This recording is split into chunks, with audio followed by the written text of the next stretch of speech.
Hello everybody. आज हम करेंगे क्लास 9th का चैप्टर नंबर 3 निर्देशांक ज्यामिति से कोऑर्डिनेट ज्योमेट्री भी कहते हैं। किसी भी समतल पर बिंदु की स्थिति दिखाना जो है वो निर्देशांक ज्यामिति में आता है। जैसे मान लीजिए ये एक सरफेस है, तो एक समतल है, इसके ऊपर कोई बिंदु है यहाँ। इसकी स्थिति आप कैसे दिखाएंगे? इसकी स्थिति दिखाने के लिए कोई ना कोई पहले इनिशियल पॉइंट जहाँ से हमने कोई शून्य दूरी दिखानी है वो बिंदु होना चाहिए। कहाँ से हमने दूरी दिखानी है?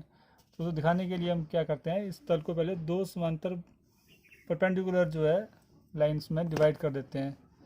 जैसे मान लीजिए ये हमने दो लंबवत रेखाएं खींच ली और हमने इसके ऊपर बिंदु भी दर्शा देने हैं। जैसे 1 2, ये मान लीजिए 3 4 5 6। वैसे यहाँ पे मान लीजिए एक जो संख्या रेखा पे होते हैं 3 4 5। अब क्या करना है, इस बिंदु से एक परपेंडिकुलर लाइन खींच देनी है अपने नीचे वाली इस रेखा पर। मान लीजिए ये कहाँ पे है, ये है यहाँ से। अब यहाँ से यहाँ तक दूरी कितनी है? 5 ही है ना। ये है आपकी 5 सेंटीमीटर मान लीजिए। तो ये बिंदु जो आपका बिंदु ए था वो इस रेखा से जो ये जो आपका मूल बिंदु है यहाँ से कितना है? 5 सेंटीमीटर दाईं तरफ है। अब 5 सेंटीमीटर दाईं तरफ है तो इस रेखा से यहाँ भी हो सकता है, कहीं भी हो सकता है ना, ये ऊपर नीचे कहीं भी। तो ये 5 सेंटीमीटर इस तरफ है, लेकिन ऊपर वो कितना है ये हमें एग्जैक्ट अभी पता नहीं है। तो कैसे उसको पता करने के लिए क्या करेंगे, यहाँ से हम एक लाइन खींचेंगे दूसरी रेखा के ऊपर, दूसरी जो लंबवत रेखा थी उसके ऊपर एक लाइन परपेंडिकुलर ड्रॉ करेंगे। अब देखिए यहाँ से लेकर यहाँ तक कितनी दूरी है? ये आपकी 4। तो हम क्या बोल सकते हैं कि ये जो बिंदु ए है वो मूल बिंदु से 5 सेंटीमीटर दाईं तरफ है और ऊपर कितना है? 4 सेंटीमीटर जो है वो उससे ऊपर को वाई के इस तरफ को है। इसको हम बोलते हैं एक्स एक्सिस या एक्स अक्ष, और इसको बोलते हैं वाई एक्सिस या वाई अक्ष। तो इस प्रकार जो है हम किसी भी बिंदु की स्थिति जो है वो दिखा सकते हैं प्लेन पे कहीं पर भी कि वो मूल बिंदु से कितना दूर है। एक्सरसाइज 3.1 का पहला क्वेश्चन है, एक अन्य व्यक्ति को आप अपने अध्ययन मेज पर रखे टेबल लैंप की स्थिति किस प्रकार बताएंगे। ये मान लीजिए टेबल लैंप रखा गया है एक टेबल के ऊपर, तो इसकी स्थिति आपने बतानी है, तो किस प्रकार बताएंगे? इसको जानने के लिए हम क्या करेंगे, पहले मान लीजिए ये टेबल इस बिंदु पे है, तो यहाँ से हम जो छोटे वाला किनारा है टेबल का उससे इस बिंदु पर एक परपेंडिकुलर लाइन खींच देंगे।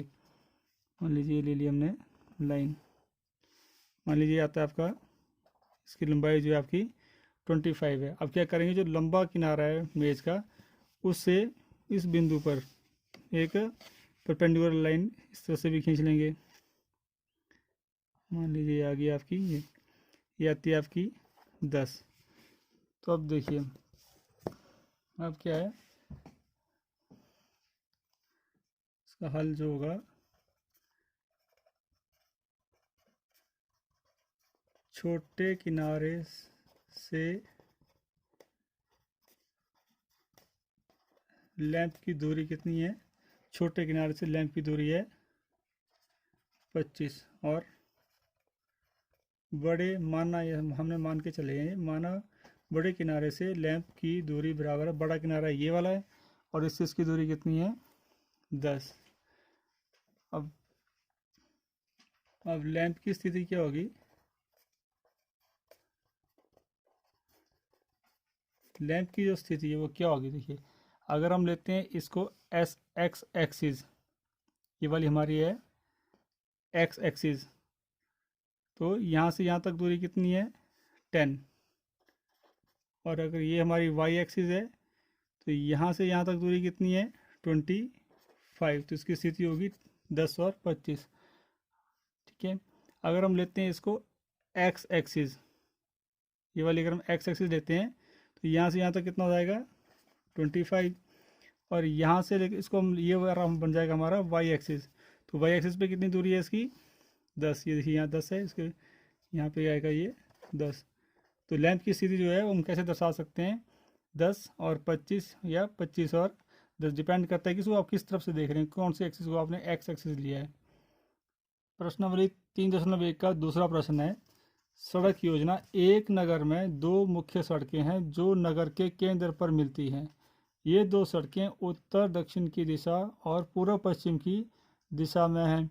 नगर की अन्य सभी सड़कें इन मुख्य सड़कों के समांतर परस्पर 200 मीटर की दूरी पर हैं। प्रत्येक दिशा में लगभग 5 सड़कें हैं। 1 सेंटीमीटर बराबर 200 मीटर का पैमाना लेकर अपनी नोटबुक में नगर का एक मॉडल बनाइए। सड़कों को एकल रेखाओं से निरूपित कीजिए। आगे है, आपके मॉडल में एक दूसरे को काटती हुई अनेक क्रॉस स्ट्रीट चौराहे हो सकती हैं। एक विशेष क्रॉस स्ट्रीट दो सड़कों से बनी है, जिनमें से एक उत्तर दिशा में जाती है और दूसरी पूर्व पश्चिम की दिशा में। प्रत्येक क्रॉस स्ट्रीट का निर्देशन इस प्रकार किया जाता है।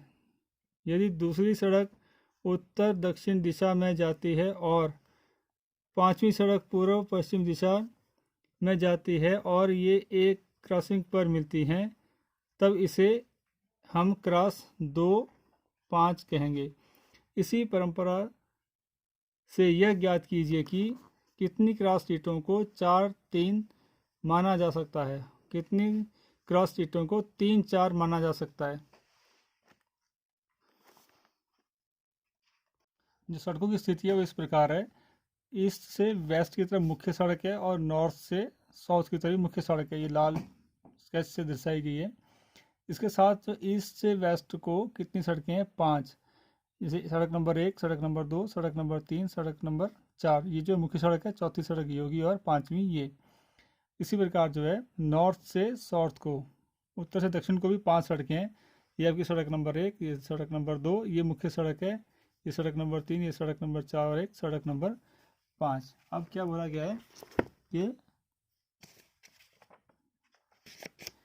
कितनी क्रॉस स्ट्रीटों को 4-3 माना जा सकता है। 4 और 3 कितनी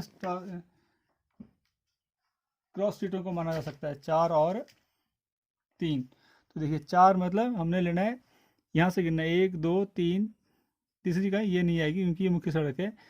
3 और ये 4, यानी 4 और कितना गिरा है वाई एक्सिस का 3 था, तो पहली, दूसरी और तीसरी। तो कितनी क्रॉस स्ट्रीटों को 4-3 माना जा सकता है? ये जो क्रॉस स्ट्रीट होगी यहाँ पे 4-3 होगा। और दूसरा भाग है इसका, कितनी क्रॉस स्ट्रीटों को 3-4 माना जा सकता है। तो 4-3 कितनी होगी? सिर्फ एक ही स्ट्रीट है। और 3-4, अब 3 कितना है? 3 आपका होगा लेफ्ट से राइट की तरफ, यानी एक्स एक्सिस की तरफ 3 लेंगे हम, यानी कि 1, 2, 3 मुख्य सड़क को नहीं गिनेंगे। और ऊपर से कितना बोला उसने? 3, 4। तो कैसे 1, 2, 3 और 4। तो ये वाला पॉइंट जो क्रॉस स्ट्रीट होगी ये आपकी होगी 3 और 4। तो कितनी 4-3 से कितनी स्ट्रीटें क्रॉस स्ट्रीटें दिखाई जा सकती हैं? सिर्फ एक। उसी प्रकार 3-4 से कितनी क्रॉस स्ट्रीटें दर्शाई जा सकती हैं? सिर्फ एक क्रॉस स्ट्रीट, जो इस प्रकार है। पैमाना इसमें दिया गया था हमारे 1 सेंटीमीटर जो है 200 मीटर के बराबर है। और 1 सेंटीमीटर दिए गए इन दो सड़कों के बीच की दूरी जो है 200 सेंटीमीटर है।